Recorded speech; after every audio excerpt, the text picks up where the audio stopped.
welcome back to Spectator Spotlight. I'm sitting here with Cameron Frank of STAC and PSUSU. Cameron, why don't you tell me the mission of those two organizations, or the respective missions? STAC is a Student Action Coalition. We're principally a debt resistance group working on campus. Hence, you are not alone. Exactly. Right, okay. And yeah, I mean, if you join STAC, not only are you not alone, you're working with a bunch of other cool organizer folks, you're not alone. Yeah, it's a good pun.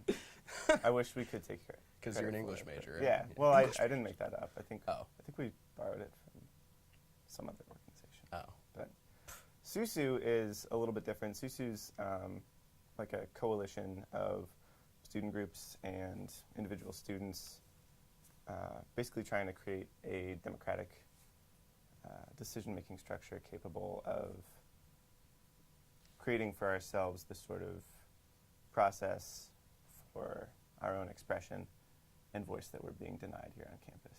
Okay, and you guys were really active in the whole faculty bargaining, right? What was the role you played there? So me personally, I was one of the two student delegates that observed the entire process. So since about late May, I sat in on negotiations and observed and brought what I saw back to our group. So our kind of collective attitude over time changed from like, oh wow, this is really boring, to man, this is actually getting like pretty intense. We should really think about how we can leverage our power to affect this situation. Totally, and apparently you did, because on April 7th it was resolved mostly in your favor. The statement on PSUSU's site said, faculty contract puts our tuition dollars back where they belong. So Cameron, where do they belong and where were they going to go instead? Well, currently about 33% of PSU's budget is spent on instruction. Even just a few years ago, it was 39%. Recently, there was what's called a Workers' Rights Board hearing at the Native American Student and Community Center with a number of elected officials and well-known community members who sort of heard testimony on this issue of what should happen around this faculty contract and more generally sort of the budgetary priorities of the university. One of the recommendations that they came out with was that PSU in the next 10 years needs to move its commitment from 33% of the budget being spent on instruction to a full 50%, with the intention of moving that figure back up to that 39% mark in the next 2 to 3 years. Awesome. Oh, sorry, wait. You asked me where was it going instead? Yeah. Where? I can tell you that as well. Okay, yeah. So PSU has a $549 million budget. It's a significant chunk of change, more than $500 million.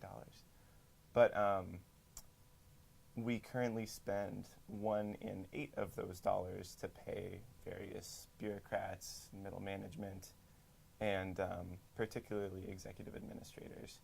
So 1 in 8 dollars, being $44 million, is going or ending up not even related to the classroom, but on things like vice provosts of academic program prioritization. I don't think that's a real title, but it very well could be. But, I guess the argument is, don't you need some of these administrative positions to, run the school and make sure that we get enrollment and, I mean, with the current university structure that we have, absolutely. However, we don't need nearly as many as we currently have, and they don't need to be compensated as aggressively as they are, erratically as they are. The new provost of academic affairs, Sana Andrews, came on in the 2011-2012 school year, and she now gets paid $65,000 more than the outgoing provost, though they have the exact same job description. Vim Vivel now makes, I think, 71 years of in-state tuition each year, on top of things like a PSU-provided mansion, a PSU-provided car that he drives to and from his PSU-provided mansion, which is then cleaned by PSU-provided staff.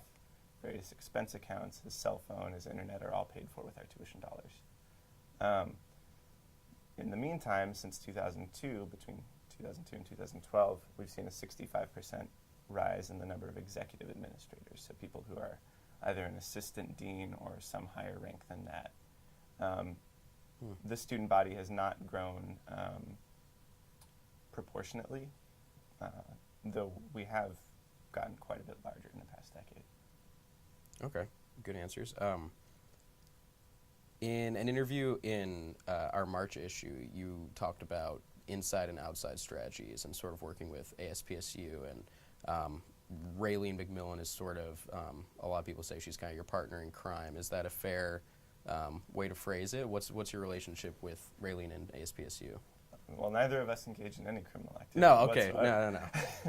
no. No, we work together very well. Raylene has been at the bargaining table, or had been at the bargaining table. Right. That whole fever dream's over. Since June, I met her interning for Oregon Working Families Party, and Okay.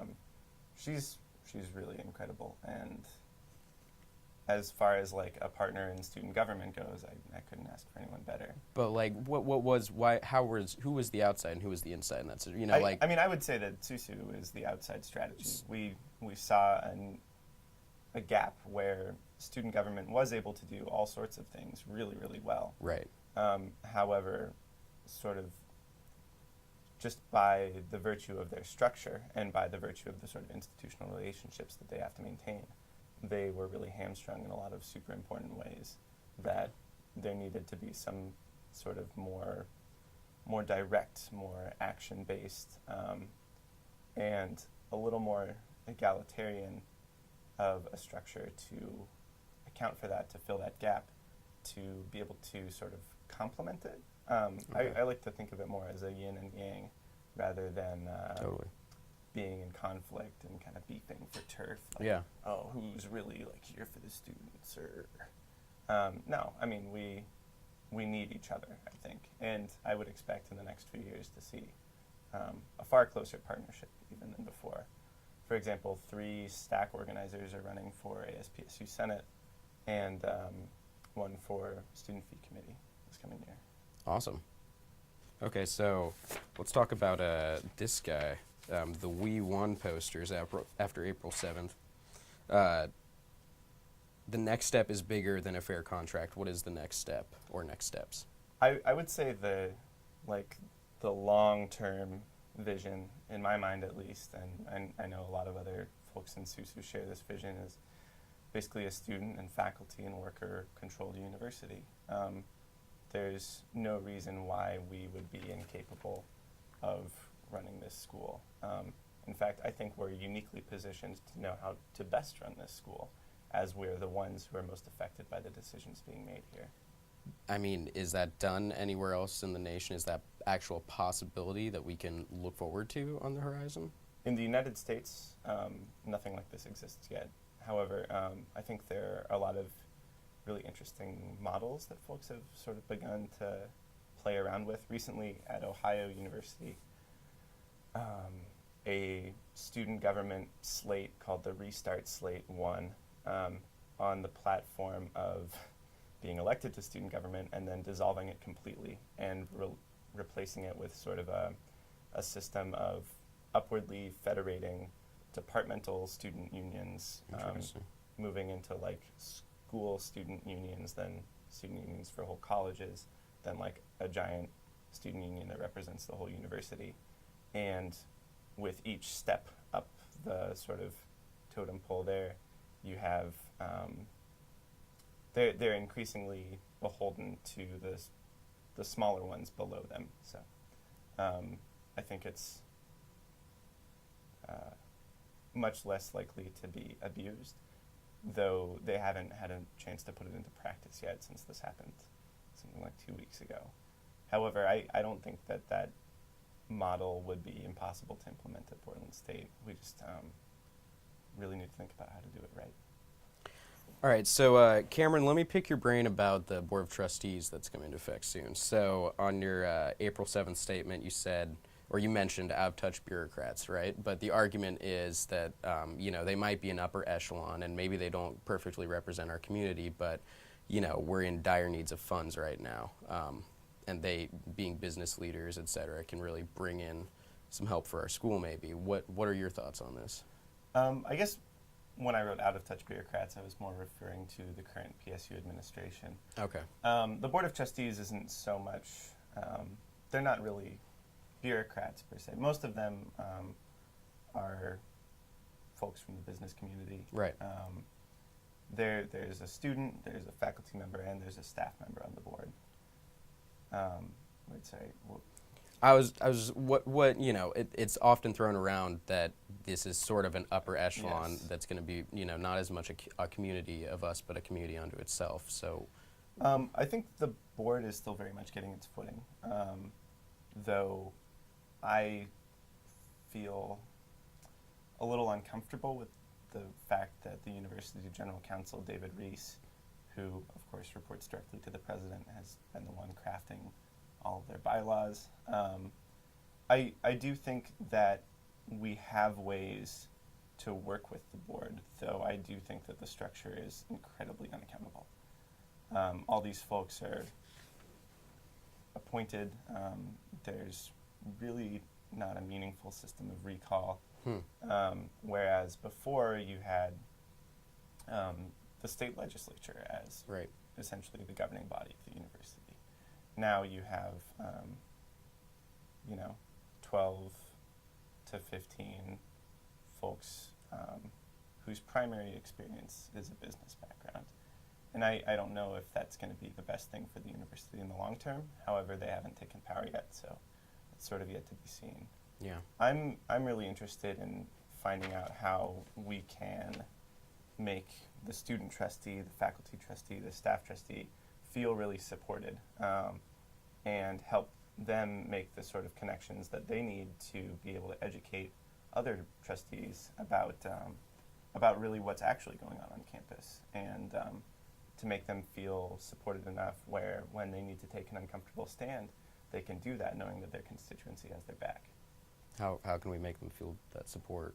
Just more students getting involved? I think it would be really powerful to have more students consistently attending these board meetings. They're not very well publicized, as you might imagine. On the PSU website, you can search Board of Trustees, Okay. and that information is publicly available. Okay. As are their meeting minutes, though they're not particularly detailed. Yeah. Okay.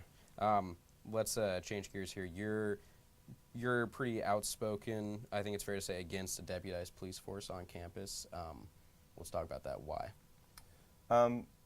First off, back in fall of last year when STAC first started organizing around this issue, the administration's ostensible rationale for introducing a police force to the campus was to prevent sexual assault. I don't see armed men as a presence on campus being a meaningful way to really prevent sexual assault. I see that as a reactionary measure that, while it might make investigations after the fact a little easier for folks, and really depending on the situation, a lot of people feel pretty viscerally uncomfortable around the police because of experiences that they've had in their lives. And so I would really like to see more preventative measures rather than armed men. I would like to see a lot more emergency call boxes on campus. Studies have shown that those blue light boxes are only effective or useful if you're with 100 feet of one when you really need to be. And currently we have 4 on a 50-acre campus, which is just really unsettling to me. I would also like to see the establishment of either a volunteer run, or if we can find the money for a deputization, which CPSO itself has estimated would be about $1.9 million.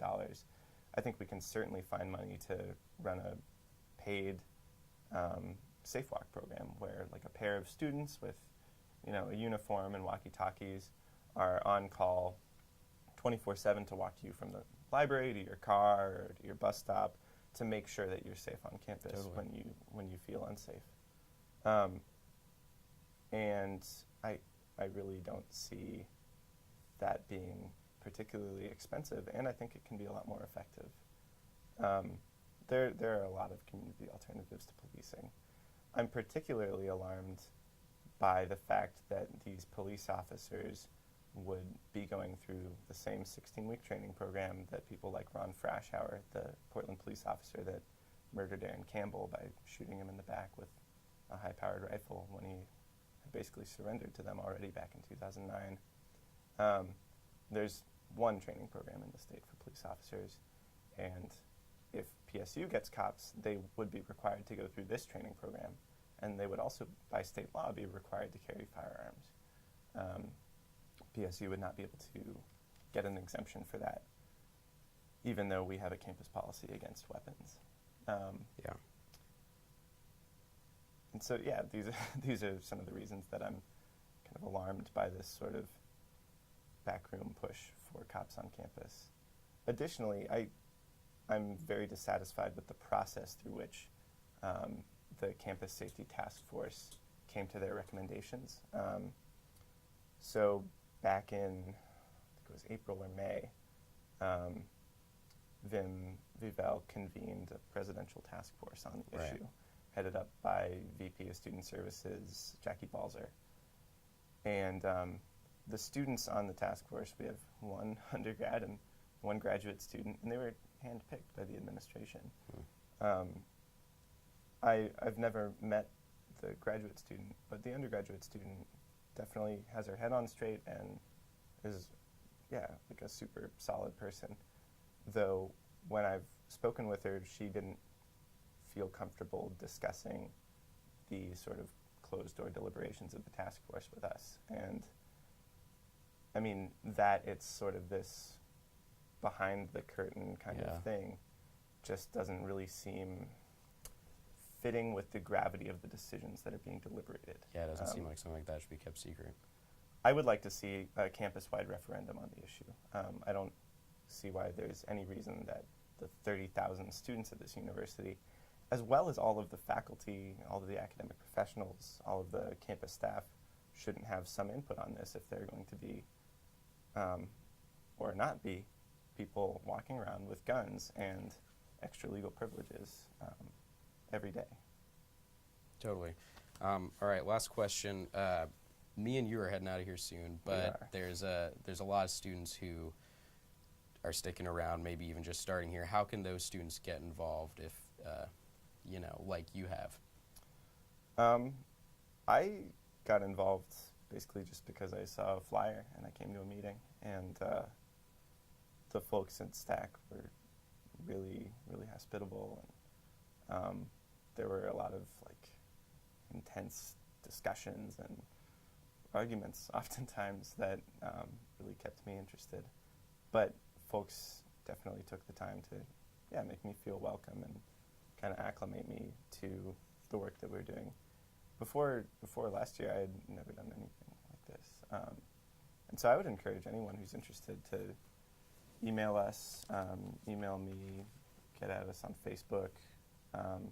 And we'll totally take the time to sit down with them and get them kind of oriented and find out what they're interested in working on and what their skills are, what their passions are, what sort of commitments they actually have time to make. We recognize that we're working on a campus where a lot of students are parents. A lot of students have one job. A lot of students have two jobs. God forbid you have friends or family or hobbies. Social even. life. Yeah. And so, we really try to work with folks to find a way that's manageable for them to still meaningfully engage with campus politics. And so as we're graduating, we're really, now that we've kind of won this victory, taking some time to take a breath and to think about how do we make real leadership transition in the organization, and how do we build SUSU into sort of the democratically viable structure that we envision it as. And how do we come into fall term stronger than we were in the spring? Well, thank you so much for sitting down with me, Cameron. Cameron Frank, this is our last segment of Spectator Spotlight, but you can find our magazine, the Portland Spectrum, all over campus, and you can find us online at portlandspectator.org.